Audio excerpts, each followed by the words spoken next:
Hello, I'm Craig Plumb, Head of Research at Jones Lang LaSalle for the Middle East and North Africa, and part of the global team that was responsible for our 2012 Global Transparency Survey.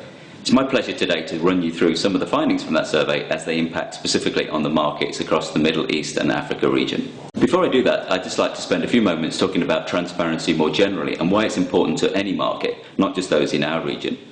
Put most simply, transparency improves the quality of information about a market and improves the ability to make informed decisions. Greater transparency reduces risk and will lead to more activity, particularly amongst investors in any particular marketplace.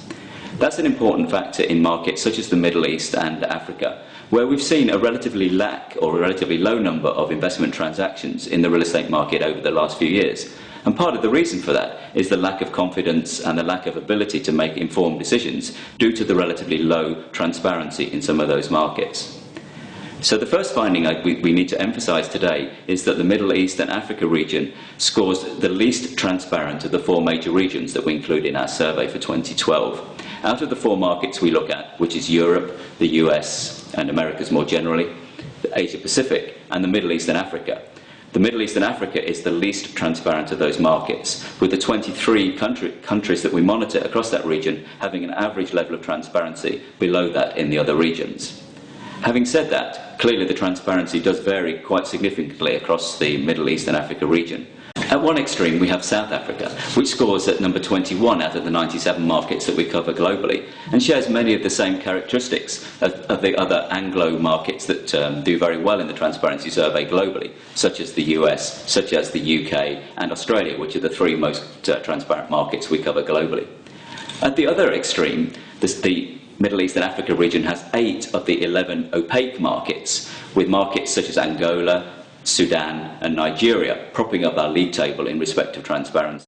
Dubai is the second most transparent market across the region and scores particularly well in respect of things such as the real estate regulatory framework, which has been imposed by RERA, which is generally considered to be the leading real estate regulator in the region, and also the DIFC, the Dubai Financial Centre, which is establishing itself as the preferred listing vehicle for real estate trusts or property trusts, which are now being listed across the region for the first time.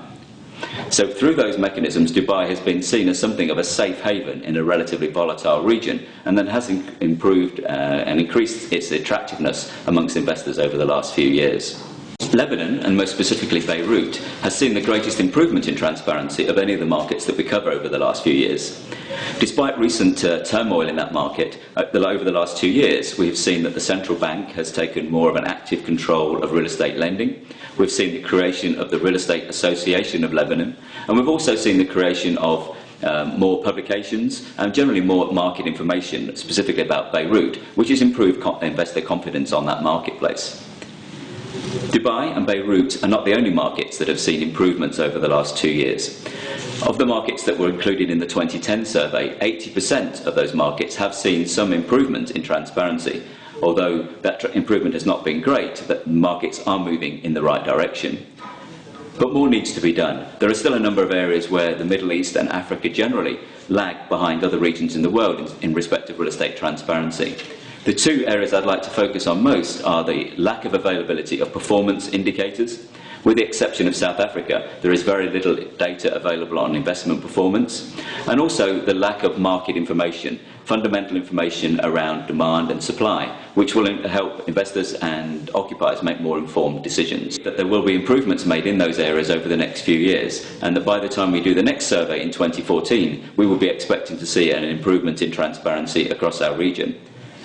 The reasons we say that include the recognition amongst policymakers of the importance of transparency, the recognition amongst policymakers of trying to avoid political scandals and other corruption scandals which have held back the level of occupier demand and investor demand in a number of markets over the last few years.